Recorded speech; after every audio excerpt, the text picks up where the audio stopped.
Magos Negros. Quem são e como atuam no plano espiritual? Um filme de histórias espíritas. Existem influências que não vemos, mas que, em certos momentos, parecem atravessar nossos pensamentos e moldar silenciosamente nossas emoções.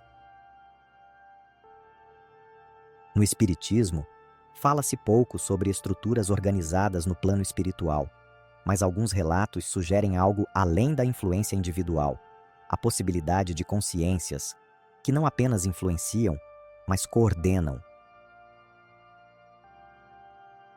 Antes de tudo, é importante compreender adequadamente. Esse termo específico não faz parte das obras fundamentais do Espiritismo codificado por Allan Kardec. Ele surge posteriormente em correntes espiritualistas diversas e em determinados relatos mediúnicos posteriores.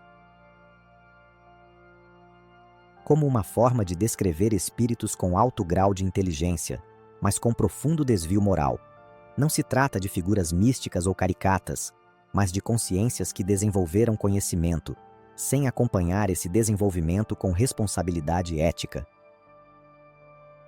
Inteligência sem direção moral é uma ferramenta perigosa, capaz de causar danos imensuráveis à sociedade e aos indivíduos, especialmente quando utilizada sem princípios éticos. No pensamento espírita, os espíritos não são essencialmente bons ou maus, mas em diferentes estágios de evolução.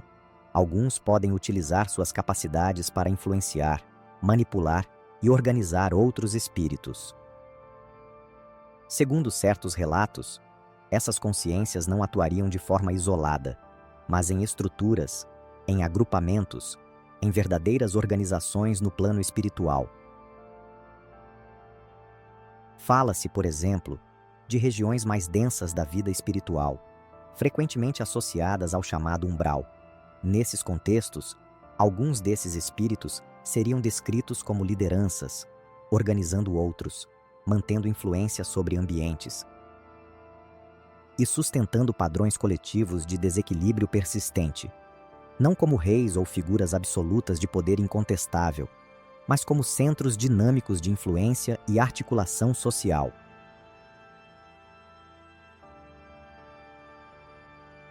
Outro ponto frequentemente mencionado nesses relatos é a relação dessas consciências com a reencarnação. Dentro da lógica espírita, a reencarnação é um processo de aprendizado, de reorganização, de evolução. Mas nem todos os espíritos aceitam esse processo com facilidade. Algumas interpretações sugerem que certos espíritos, especialmente aqueles mais fixados em poder, controle ou apego à própria condição, buscam evitar a reencarnação. Não por desconhecimento da situação, mas por uma recusa deliberada e consciente em aceitar a realidade. E nesse movimento de resistência interna, acabariam criando estratégias sofisticadas para permanecer em estados espirituais densos e obscuros, mantendo influência dominante sobre outros e adiando indefinidamente confrontos diretos com a própria transformação necessária. É importante, no entanto, manter clareza. Essas descrições pertencem ao campo dos relatos e interpretações espiritualistas.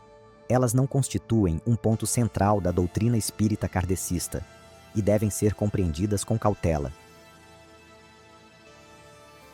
Existe também uma outra hipótese. Algumas correntes associam essas consciências às civilizações antigas, como a mítica Atlântida.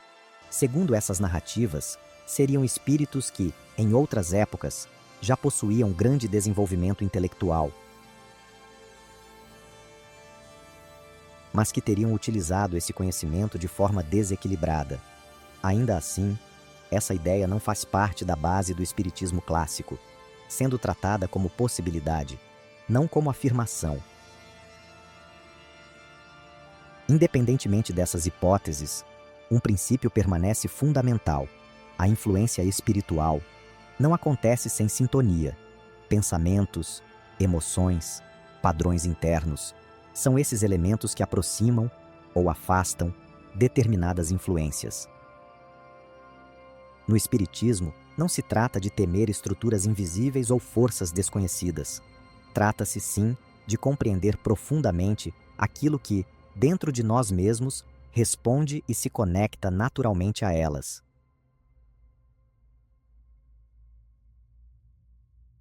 Obrigado por assistir. Que a luz sempre guie seu caminho com paz.